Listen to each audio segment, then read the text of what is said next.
Listen. So you guys are always giving me recommendations in the comments, and while it's physically impossible to make an enemy on everything I watch for it to then get claimed, I do try to watch as many as I can, because I'm also always listening for great recommendations. And since there's more daylight out, I decided to venture into some of the horror picks you guys were giving me, and bro, what the hell? Hey, Mom. So let me explain. So The Room's not to be confused with the other Oscar-worthy one, or, the one starring Brie Larson. It's a Shudder original that has a really messed up ending, so in case you wanted to experience it firsthand, major spoiler warning for what I would give a discounted but really creepy rented to. So we follow this couple who moves to the countryside, trying to spice things up in their lives, only to find a room that grants them any wish they want. Matt finds a lock and key that gets him in there, as he notices all these symbols and circuit board-like markings around the room that keeps him up, so he dreams about liquor, and like a spirit it appears. Realizing that the room can create anything, Kate decides there's only one thing she really wants: to fight with her husband. Are you out of your fucking mind? You use the room to make a baby. In all honesty, I think it's a compelling story, considering Kate's previous miscarriages and how she's now able to finally have her own child to care for. But then it gets bogged down with a lot of these weird rules. For starters, you can pretty much wish for anything, for Olga in lingerie to Van Gogh, zero gravity, a human. That said, like the others, everything has to stay inside the house, because if it leaves the home, it disintegrates. Paintings, money, they all meet their end game the moment they break the quarantine, which is why he should have just wished for Bitcoin instead of these Rocket Man pants. But in terms of their kid, it ages him. Look, Mommy.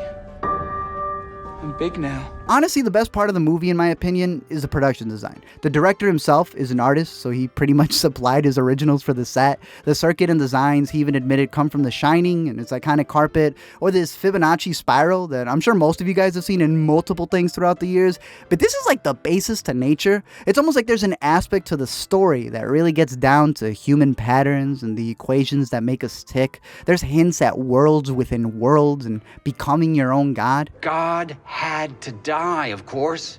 Didn't you read Nietzsche? And the craziest part is how he wants it to connect with Tesla. I imagine that Tesla maybe created this room, and yeah, because there's a mystery around Tesla and his invention, and so I imagine that maybe there's other rooms that he created. That said, this ain't the sequel, and it doesn't focus on any of that. Instead, like Vivarium, they end up trapped inside their home with their kid, who's very annoying, but the dad gets worried when the kid starts wishing for things and turns the room into the backyard, so he goes on WWW to realize he moved into a murder house. Are you a reporter? Sure. Matt confronts the previous murderer who lived in his house, who turns out to also be a figment created by the room. He claims that the only way for them to survive, or for their fake kid to survive, is to get rid of one or the other, which is what he did to live the rest of his life in prison. Because I guess wishing for all this stuff to go away doesn't count. Recently created a room in my own house where I throw things away. There's a theme of freedom and minimalism that gets brought up, how, the room can represent all the material things that keep us bound and locked up since you can't go out, but again, didn't the kid bring the outside indoors? I've been indoors and I didn't have the room. Instead, the movie relies on the shock factor of its ending, which I think makes less sense the more you think about it, but it's shocking. After the kid realizes that it's either him or the parents, he starts observing them, ages himself twice so he can look like his father, locks the real one up in the room, and then I guess he forgot that he could wish for his own MILF, because he does this. Obviously, the real dad escapes. The movie keeps that tension of the doubles at least longer than Rise did Chewbacca's death. He's alive. What? Junebug.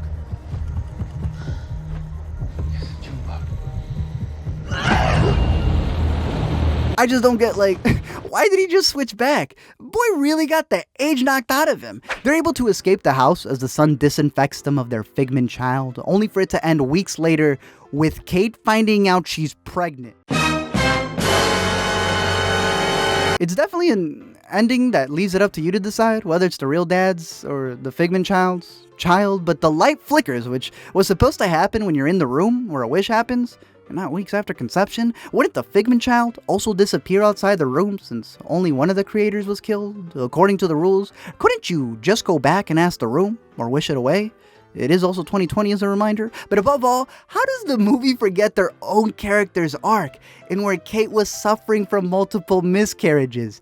Getting preggo wasn't the problem. I know that it's very appealing to have things, because we do think that, if we have a little bit of this or a little bit of that, we will actually be happy. It's engraved in us, and I think only once you have it, you can understand. It's hard to explain to a person that doesn't have it that that's not the happiness. Right. I'll gladly swap places. Overall, I get the shock factor they were going for. I like the ideas it plays with, but it's not completely cohesive in my eyes. I do really like the production design and still would like to see that Tesla origin idea get expanded, but by the end of it, it's clear that out of all the things they wished for out of that room, a cohesive script was not one of them. Thank you guys for checking out this video. I'm curious to know your thoughts and theories down below in the comment section. Again, crazy. I think it's kind of stupid, but a very shocking ending. I like the switcheroo that they pull, so there's a lot of fun ideas that the movie has. I'm excited to see if that sequel ever gets pulled off. It kind of reminds me of I, Origins, a little movie which I remember they made because they didn't have a big enough budget to make the original idea, which was Origins. So, maybe that Tesla talk is the real story that he wants to get into, and this was just something, that may get that funding. I'm still curious to see it, even if I don't fully love this movie, but I'm curious to see what other horror movies you recommend. I feel bad because it's like I end up watching them, and some of this stuff's really messed up, but I went on a binge on a bunch more, so definitely a lot more horror movies to come, LME-wise, but I'm curious to know your thoughts. Don't forget to comment, like, and subscribe, and you can finally leave your room.